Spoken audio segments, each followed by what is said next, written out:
저희 조코피TV는 썬팅 필름의 새로운 패러다임을 선사하는 T9 필름 신차 검수부터 장기 렌트 리스까지 모빌리티 서비스의 정수 카스페이스와 함께합니다. 네, 반갑습니다 여러분. 조코피TV의 조현일입니다. 자, 데미안 릴라드 이야기 한번 해볼까요? 네, 릴라드가 역대 최고에게 웨이브 앤 스트레치 그 뉴스의 주인공이 됐습니다. 그런데 웨이브 되자마자 엄청나게 많은 관심과 인기를 한 몸에 받고 있습니다. 자, 미러키벅스로부터 웨이브 통보를 받았지만 10개가 넘는 팀들로부터 관심을 받고 있고요. 이 마크 스피어스의 보도에 따르면 영입하려는 팀 개수만 2자리 이상이라고 합니다. 그러니까 10개 이상인 거죠.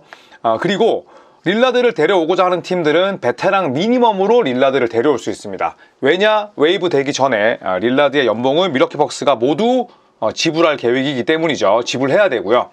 자, 그리고 ESPN의 보도에 따르면 릴라드는 우선 부상 때문에 재활로 한 시즌을 날려야 할 25-26 시즌에는 계약하지 않을 예정이라고 합니다. 조금 더 본인의 몸 상태를 지켜봐 가면서 또 그리고 미러키를 제외한 나머지 29개 팀들의 상황을 살펴보겠죠. 굳이 서둘러서 계약을 할 필요가 없다는 겁니다. 자, 그래서 1년, 길게는 1년 반까지는 안 가겠지만 최소 1년은 걸릴 거예요. 자, 이런 시간에 걸쳐서 부상에서 완벽하게 회복한 이후에 차기 행선지를 결정할 전망입니다. 자, 다만 친정 포틀랜드로 돌아갈 가능성도 있다라는 보도가 나왔었는데 드루 할러데이가 있는 이상 불가능하다 이런 추가 뉴스도 나왔습니다. 많은 포틀랜드 팬들이 릴라드를 기다릴 테고 또 릴라드의 집이 여전히 포틀랜드에 있습니다. 그렇기 때문에 정말 프랜차이즈가 낳은 최고의 선수인 릴라드의 컴백을 많이 바라겠지만 일단 시나리오상 가능성은 높지 않네요. 자, 이별 통보를 받긴 했지만 우선 릴라드 본인은 웨이브된 현 상황에 만족한다고 합니다. 일단 본인이 손해를 입는 부분이 없죠. 연봉이 전액 보장됩니다. 웨이브 앤 스트레치로 자녀 연봉을 전액 수령하고요.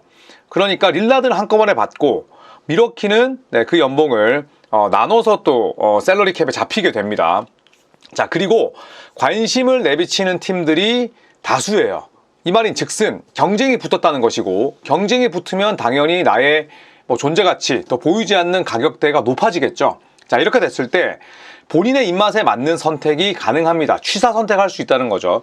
나를 원하는 팀이 하나밖에 없다면 아마 릴라드는 급하게 계약을 했을 거예요. 하지만 나를 원하는 팀이 지금 내 아킬레스건이 끊겼고 앞으로 1년은 날릴 텐데 10개 팀 이상이라는 건 릴라드가 굳이 급하게 무리해서 움직일 필요가 없다는 뜻이죠. 자, 에런 구딘, 바로 릴라드의 에이전트입니다.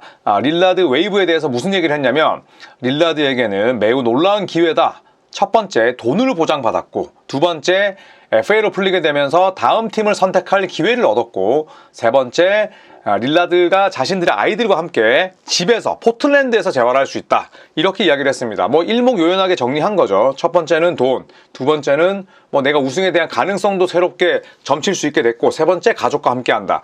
상당히 중요합니다. 웨이드가 비록 이혼하긴 했습니다만 아이들에 대한 그 애정, 그 다음에 또 사랑이 각별합니다. 그래서 결코 무시할 수 없는 요인인 거죠. 자, 그래서 에런 구딘 에이전트가 무슨 말로 마무리를 했냐면 릴라드의 목표는 충분한 시간을 가진 이후에 다음 행선지를 결정하는 것이다 라고 인터뷰를 했습니다. 자, 릴라드가 웨이브 앤 스트레치 처리를 당하고 그 이후에 많은 이야기들이 나왔습니다. 팀 맥마혼, 이 양반이 팟캐스트에서 릴라드와 미러키에 대해서 무슨 얘기를 했냐면 릴라드는 미러키에 있고 싶어 한 적이 없다. never라는 단어를 썼어요. 다만 프로 정신과 함께 최선을 다하려고 노력을 했다. 이렇게 인터뷰를 했었는데 이것도 사실은 완벽하게 좀 믿을 수 있는 그런 소스는 아닌 것 같아요. 물론 저 말이 사실이었을 수는 있지만 미러키에 있고 싶어 한 적이 한 번도 없다는 말은 좀 어폐가 있습니다. 물론 저게 맥마원이 잘못 보도한 것일 수도 있고 릴라드가 거짓말한 걸 수도 있지만 트레이드 이후에 그러니까 미러키에서 첫날 밤을 보낸 이후에 릴라드의 반응이 뭐였냐면 이곳이야말로 미러키야말로 내가 있어야 할 곳이다. 내가 원래부터 있었어야 할 곳이다. 이런 이야기를 하면서 야니스가 야니스 아이들과 함께 체육관에서 연습한 장면을 봤대요. 그러면서 야니스는 나와 똑같은 가치관을 지닌 사람이다. 이렇게 인터뷰를 했습니다.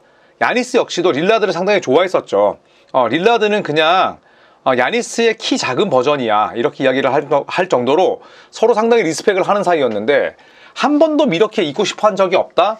이거는 첫날 밤은 그래도 릴라드가 첫날 이후에는 저런 인터뷰를 했기 때문에 저거 뭐 적당히 그냥 걸러 들으시면 될 것 같습니다.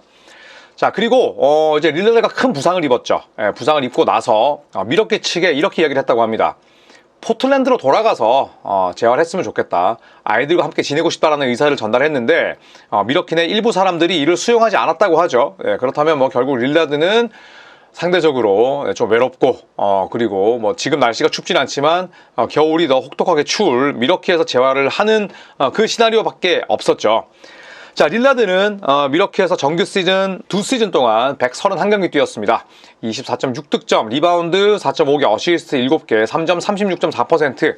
본인의 이름값을 해내긴 했습니다만 우리가 생각했던 그 포틀랜드 시절은 아니었죠. 자, 그리고 플레이오프에서는 7경기 33분 뛰면서 20.9득점, 그리고 4.9 어시스트, 부상 여파가 있었고 필드골이던 3점도 당연히 좋지는 못했습니다. 자, 그렇다면 미러키는 어떻게 될까요? 자, 릴라드를 웨이브한 미러키 연 22.5밀을 줘야 됩니다. 데드 셀러리 캡 손실이 발생했죠. 왜냐하면 릴라드의 잔여 계약을 5년 동안 나눠서 줘야 되기 때문에 이 셀러리 캡은 그냥 죽은 거예요. 그래서 데드 셀러리 캡이라는 표현을 쓰는데 5년 동안 22.5밀의 셀러리 캡이 미러키의 총 셀러리에 잡히게 됩니다.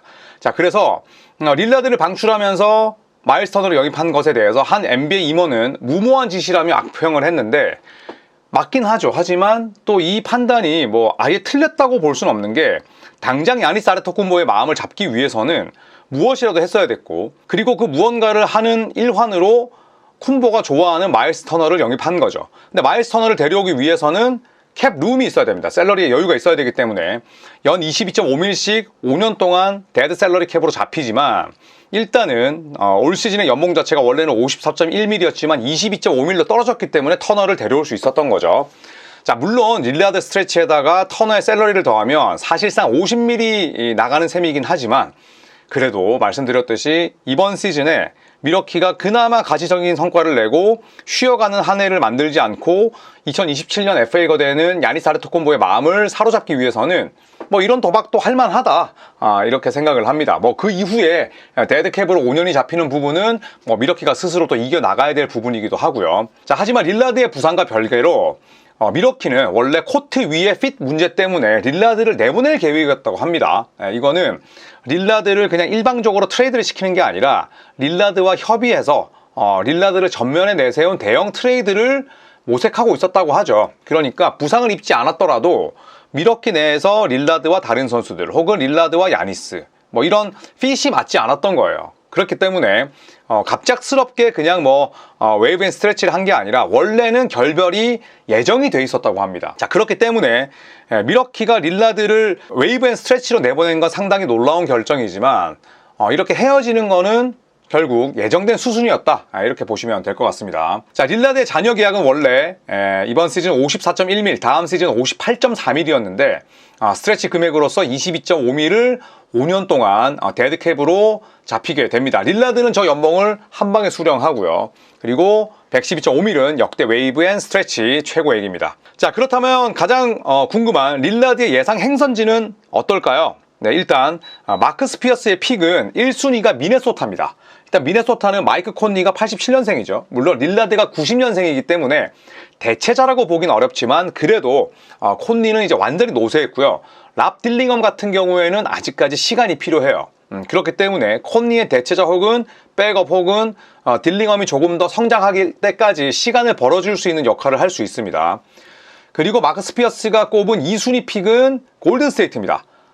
제가 어제도 말씀드렸듯이 오클랜드가 고향이죠. 오클랜드와 샌프란시스코는 다리 하나 건너면 됩니다. 네, 그리고 골든스테이트 워리어스의 농구가 데미안 릴라드의 스타일과 최적화되어 있죠. 물론 골든스테이트 워리어스는 지금도 나이 많은 선수들이 많고 릴라드까지 간다면 노인정이 되지만 어차피 미니멈으로 데려올 거니까 크게 뭐 부담이 없는 거죠. 자, 그리고 3순위로는 휴스턴 로켓츠를 뽑았네요.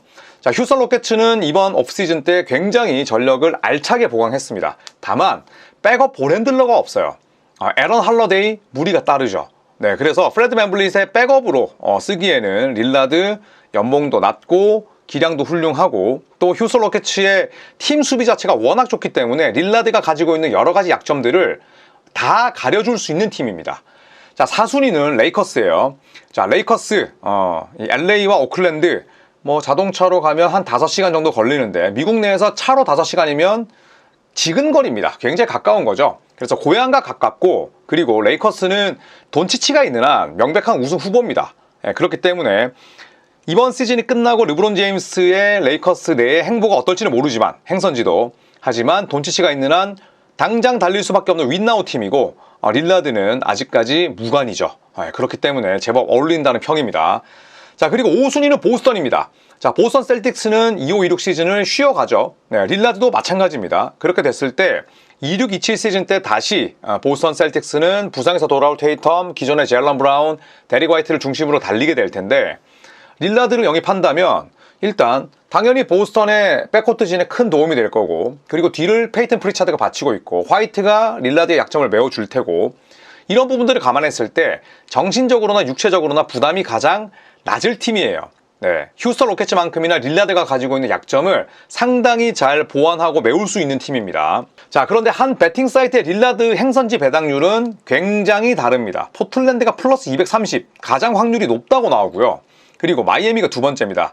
일단 릴라드와 아데바요가 굉장히 절친한 사이인데 그것 때문인지 마이애미가 2위, 그리고 골든스테이트가 3위, 보스턴 4위, 휴스턴 5위, 뉴욕 6위, 레이커스 7위. 그러니까 마크스 피어스의 픽과는 완전히 다르죠. 이 보바더 오피셜이라는 곳인데 뭐 크게 신뢰하진 않지만 그냥 재미로 봐주시면 될 것 같습니다. 자, 릴라드는 이번 시즌 쉬어갑니다. 데미안 릴라드도 뭐 참 불굴의 의지를 가지고 있고, 위버 주립대라는 명문대학의 아닌 무명대학을 나와서 지금까지 정말 많은 성과를 쌓았죠. 보란듯이 재활에 성공해서 또 본인을 찾는 팀으로 가서 마지막 불꽃을 태웠으면 하는 바람이 있습니다. 자, 이상 릴라드에 대한 소식이었고요. 여러분 이제 15만 머지 않았습니다. 15만 돌파하면 시원하게 또 재미있게 라방 진행할 건데 이제 150명밖에 안 남았네요. 여러분 구독 꼭 눌러주시고 오늘도 미친듯이 달리겠습니다. 고맙습니다.